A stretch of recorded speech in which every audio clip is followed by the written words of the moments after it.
ترک صدر رجب طیب اردوان کی وزیر اعظم ہاؤس آمد۔ وزیر اعظم شہباز شریف نے معزز مہمان کا استقبال کیا۔ وزیر اعظم اور شہباز شریف کے درمیان خوشگوار جملوں کا تبادلہ۔ مسلح افواج کے دستے کی جانب سے گارڈ آف آنر پیش کیا گیا۔ وزیر اعظم نے ترک صدر کو کابینہ اراکین کا تعارف کروایا۔ ترک صدر کی آمد پر دونوں ممالک کے قومی ترانے بجائے گئے۔ ترک صدر نے وزیر اعظم ہاؤس میں یادگاری پودا لگایا۔ ترک صدر army chief general Asim Munir سے بھی ملے۔ F-16 طیاروں کی فارمیشن نے معزز مہمان کو سلامی دی۔ دفتر خارجہ کے مطابق ترک صدر پاکستانی ہم منصب آصف علی زرداری سے بھی ملاقات کریں گے۔ وہ اسلام آباد میں اعلیٰ سطح کے اسٹریٹجک تعاون کونسل اور پاک ترکیہ بزنس فورم میں شرکت کریں گے۔ پاکستان اور ترکیہ کے درمیان مختلف شعبوں میں مفاہمتی یادداشتوں اور معاہدوں پر دستخط ہوں گے۔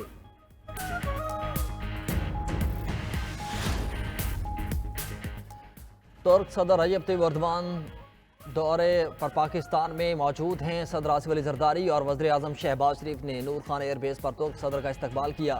رجب طیب اردوان کی آمد پر 21 توپوں کی سلامی دی گئی۔ روایتی لباس میں بچوں نے معزز مہمان کو خوش آمدید کہا۔ ملٹری بینڈ نے پاک ترک دوستی پر مبنی روایتی دھنیں بجائیں۔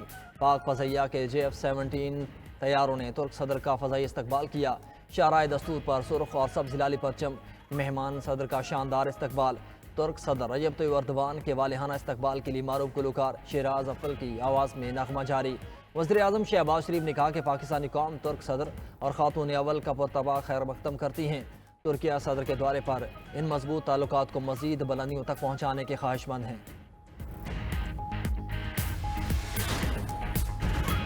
Army chief general Asim Munir اور اہم حکومتی شخصیات کل گرین پاکستان انیشیٹو کے مختلف منصوبوں کا دورہ کریں گے۔ GPI کے تحت جاری زرعی منصوبوں اور مختلف سہولیات کا جائزہ لیا جائے گا۔ Smart agri farm, green agri mall اور تحقیقی سہولت مراکز کا افتتاح شامل ہے۔ شرکاء کو GPI کی زرعی ترقی سے متعلق اہم کامیابیوں کے بارے میں آگاہ کیا جائے گا۔ زرعی شعبے کی ترقی اور جدت سے آگاہی کے لیے حکومتی شخصیات کا ماڈل فارمز کے دورے کا بھی اہتمام۔ آرمی چیف، وفاقی اور صوبائی حکام کے دورے سے زرعی ترقیاتی منصوبوں کو مزید فروغ ملے گا۔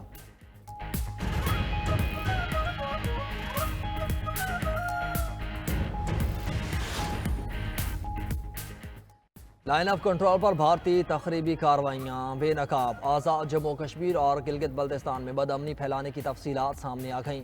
سیکیورٹی ذرائع کے مطابق بھارت کی جانب سے دھماکہ خیز مواد کی نقل و حمل اور استعمال کے ذریعے تخریب کاری کی کوششیں کی جا رہی ہیں۔ شواہد کے مطابق LOC پر بھارت کی طرف سے IEDs لگانے کے واقعات میں اضافہ ہوا۔ بھارتی IEDs دھماکوں کے نتیجے میں اب تک متعدد معصوم شہری زخمی اور شہید ہو چکے۔ پاکستان کا بدامنی پھیلانے اور بھارتی IEDs کی نقل و حمل پر بھارت سے احتجاج۔ اقوام متحدہ کے ساتھ بھارتی تخریبی سرگرمیوں کے شواہد کا بھی تبادلہ کیا۔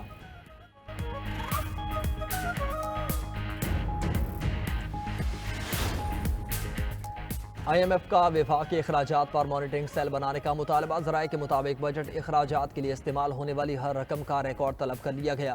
یہ مطالبہ پبلک فائنانس مانیٹرنگ سسٹم کی تشکیل کے لیے کیا گیا۔ پبلک فائنانس کی ٹیم کی جانب سے بریفنگ کے بعد یہ مطالبہ سامنے آیا۔ IMF کی جانب سے بجٹ کے مشکوک استعمال پر مطالبہ کیا گیا۔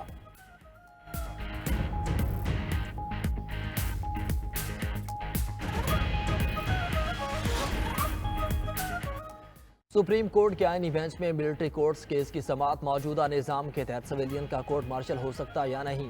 جسٹس جمال مندوخیل کا سوال۔ سلمان اکرم راجہ نے کہا کہ سویلینز کا کورٹ مارشل کسی صورت میں بھی ممکن نہیں۔ جسٹس امین الدین نے سلمان اکرم راجہ کے دلائل پر ریمارکس میں کہا، ہم نے اپنا قانون دیکھنا ہے، برطانیہ کا نہیں۔ یہ غیر ضروری بحث ہے، آپ وقت ضائع کر رہے ہیں۔ جسٹس مسرت ہلالی نے کہا کہ قانون کی شکوں کا جائزہ لینا ہے تو عالمی قوانین کو بھی دیکھنا ہوگا۔ سلمان اکرم کے دلائل غیر متعلقہ نہیں ہیں۔ جسٹس محمد علی مظہر نے کہا کہ برطانوی قانون تو وہاں کی فوج کے ڈسپلن سے متعلق ہے۔ موجودہ کیس میں تو جرم عام شہریوں نے کیا، وہ اس پر کیسے اپلائی ہو سکتا ہے؟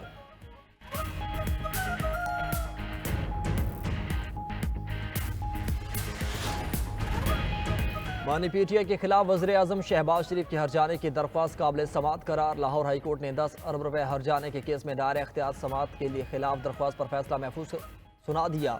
جسٹس چودھری محمد اقبال نے بانی PTI کی درخواست کو قابل سماعت قرار دیا۔ عدالت نے تمام نکات سننے کے بعد درخواست گزار کے وکیل کو 20 فروری کو دلائل کے لیے طلب کر لیا۔ گزشتہ روز درخواست گزار کے وکیل کے دلائل مکمل ہونے کے بعد فیصلہ محفوظ کیا گیا تھا۔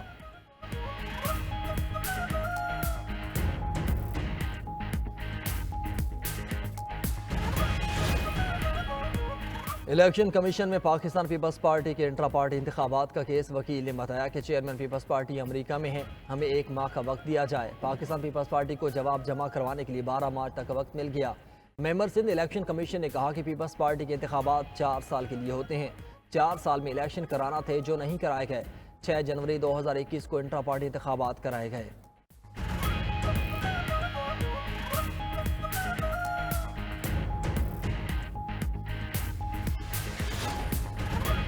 وفاقی وزیر داخلہ محسن نقوی کی زیر صدارت Pakistan coast guards headquarters میں اجلاس بریفنگ میں بتایا گیا کہ 5 ماہ کے دوران پاکستان کوسٹ گارڈز نے 31 کروڑ 50 لاکھ ڈالر کی منشیات، ممنوع اشیاء اور آلات قبضے میں لیے۔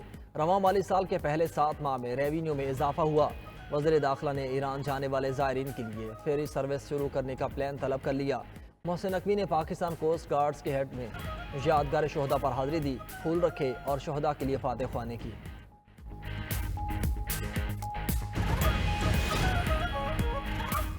پنجاب میں ضرورت مند اور نادار بے گھر افراد کے لیے 3 مرلہ کے مفت پلاٹ دینے کا فیصلہ۔ پہلے مرحلے میں 22 اضلاع میں 1892 پلاٹ دیے جائیں گے۔ وزیر اعلیٰ مریم نواز کا مفت پلاٹ دینے کے لیے فوری اقدامات کا حکم۔ وزیر اعلیٰ پنجاب کہتی ہیں کہ پنجاب کے ہر شہری کے پاس اپنا گھر میرا خواب ہے۔ نادار اور مستحق شہریوں کا بھی حکومتی وسائل پر حق ہے۔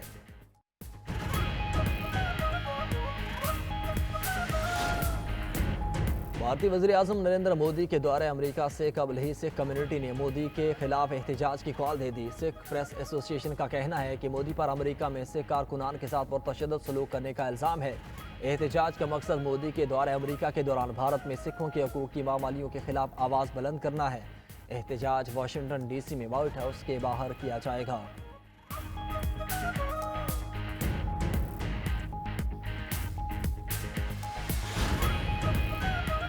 مصر کے صدر عبد الفتاح السیسی کا اردن کے شاہ عبداللہ سے ٹیلی فونک رابطہ۔ دونوں رہنما فلسطینیوں کی بے دخلی کے بغیر غزہ کی تعمیری نو پر متفق۔ مصری صدارتی دفتر کا کہنا ہے کہ دونوں صدور نے کہا کہ غزہ کی تعمیری نو فلسطینیوں کی بے دخلی کے بغیر ہونی چاہیے۔ مشرق وسطیٰ میں امن کے لیے صدر ٹرمپ سے تعاون کے خواہش مند ہیں۔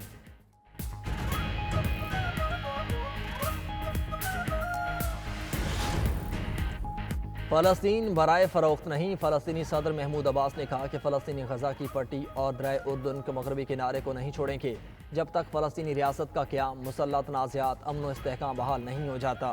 اردن، مصر اور سعودی عرب سمیت دیگر ممالک کا شکریہ ادا کرتا ہوں جنہوں نے غزہ کی پٹی میں فلسطینیوں کی منتقلی کی مخالفت کی۔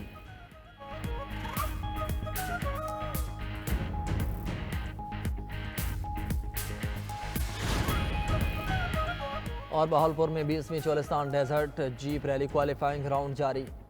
جیپ ریلی میں خواتین سمیت 153 ریسرز حصہ لے رہے ہیں۔ انٹرنیشنل ڈیزرٹ جیپ ریلی کا میلہ 16 فروری تک جاری رہے گا۔ آج کوالیفائنگ راؤنڈ میں کم وقت میں 3 کلومیٹر ٹریک عبور کرنے والا ریسر کل پہلے جیپ دوڑائے گا۔ کل سے پری پیڈ کیٹیگری گاڑیوں کی ریس ہوگی۔